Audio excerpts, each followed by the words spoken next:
Our next speaker is Daryl Cowles, who's no stranger to this area, from nearby Morgan County, representing the 58th Delegate District.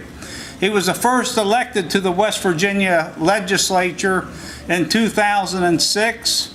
Hard to believe, Daryl, it's been 10 years ago already, and Daryl will show the scars and battle wounds to show it. He was first, when the Republicans were the minority party, he was the minority whip, and when the Republicans took control of the West Virginia legislature and the House of Delegates, Daryl was elevated to the number 2 position as the House Majority Leader.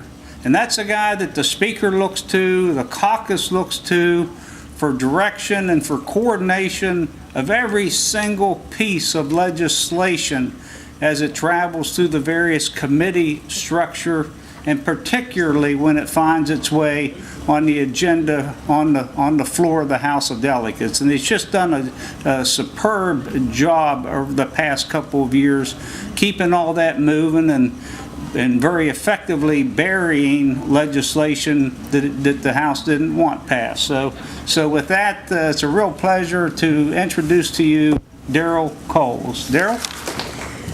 Thank you very much. It is certainly my honor and privilege to be here and talk with you today. First, let me say thank you to EPBA and BIC and our host, Hollywood Casino, the staff and volunteers that worked to put this event together. I spoke with Speaker Tim Armstead earlier, and he is still back home working in his district on flood recovery, and he sends his regrets that he couldn't be here today. Friends, clearly the legislature has made amazing progress in just 2 years, but there remains work to do, and we are committed in the House of Delegates to putting West Virginia back to work.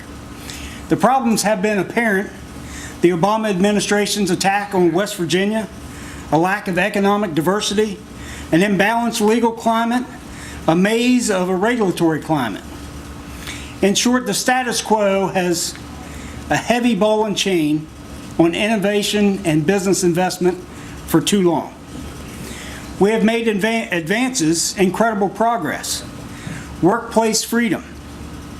West Virginia University analysis identified job growth and economic GDP growth as results of passing workplace freedom in West Virginia.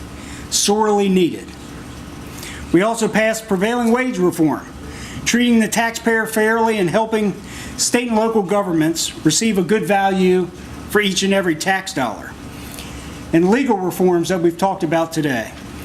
We must recognize our strong leaders in Bill Cole and Speaker Tim Armstead.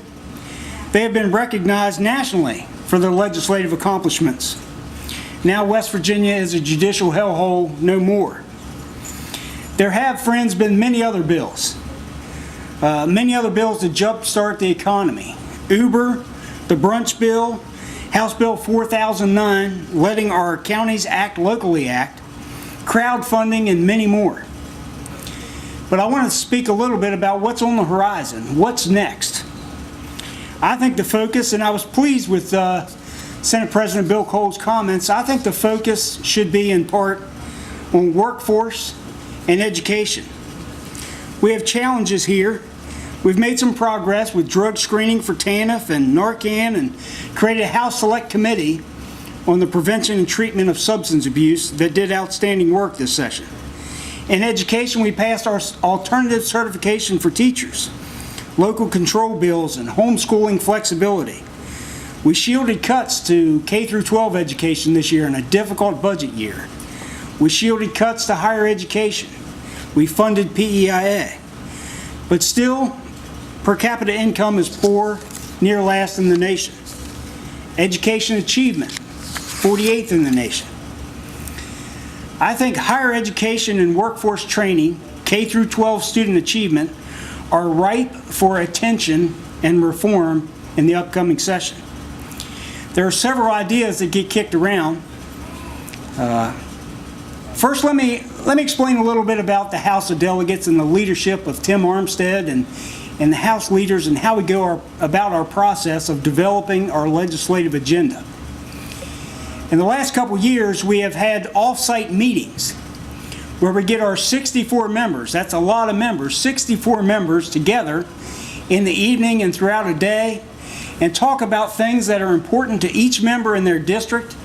We consider legislative initiatives from BIC and the Chamber of Commerce and EPBA and the Farm Bureau and go through a lot of information that we've been given.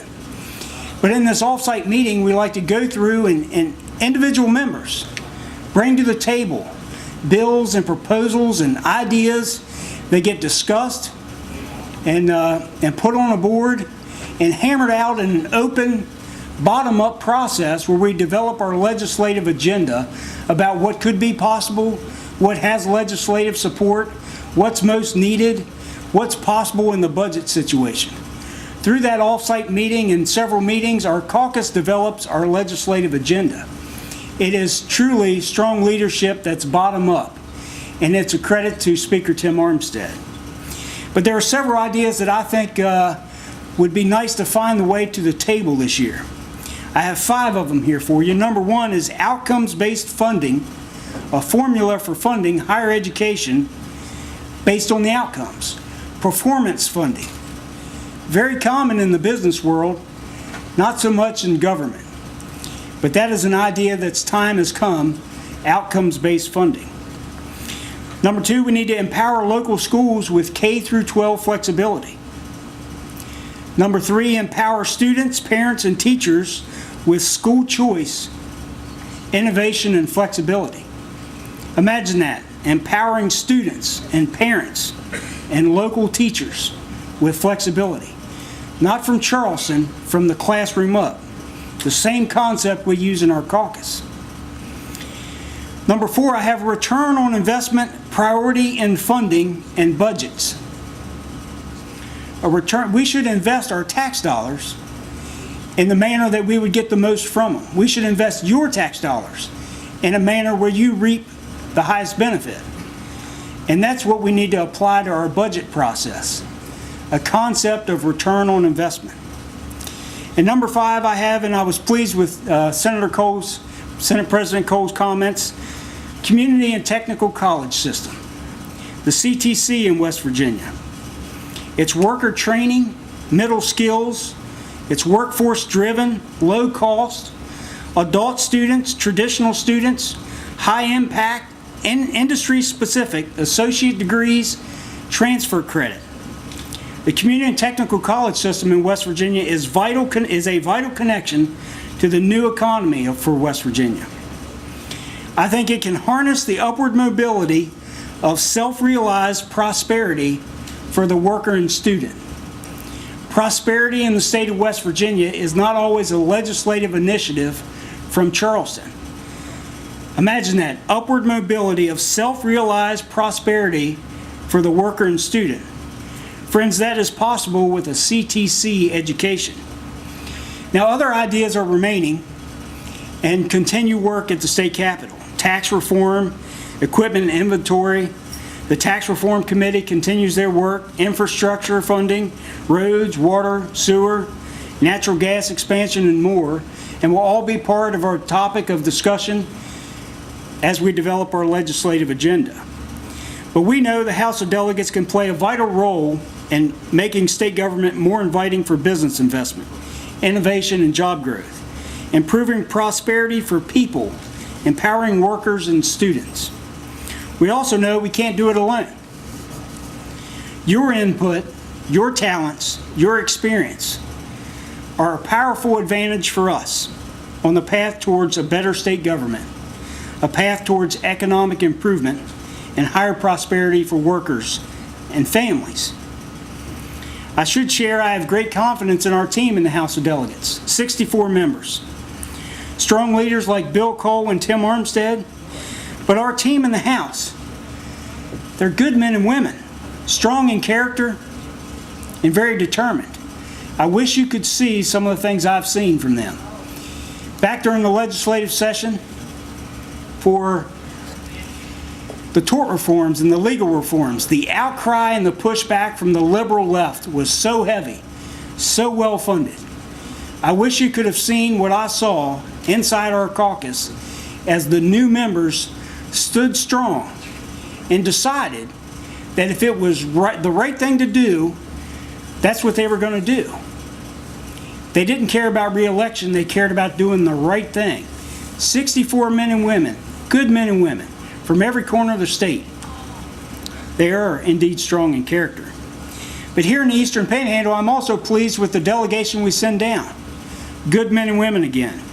We have the Education Chair in Paul Espinoza and the Education Vice Chair in Walter Duke from here in the Eastern Panhandle.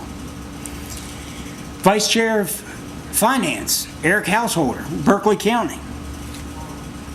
But Charles Trump and Craig Blair, Gary Howe, John Overington all serve in powerful chairmanships. We also have Attorney General Patrick Morrissey and our friend and neighbor, Congressman Alex Mooney. We have a strong delegation from the Eastern Panhandle working hard. We've made incredible progress, and I really believe momentum is with us in reform and increased prosperity for the state of West Virginia. Your input, your talents, and your experience are absolutely necessary to that process. Together, we can put West Virginia back to work. It'll be through the power of ideas, free markets, capitalism, personal liberty, and good state government. Thank you. Thank you for your time, your talent, your support. It's been a great 2 years, and I look for more. Thank you.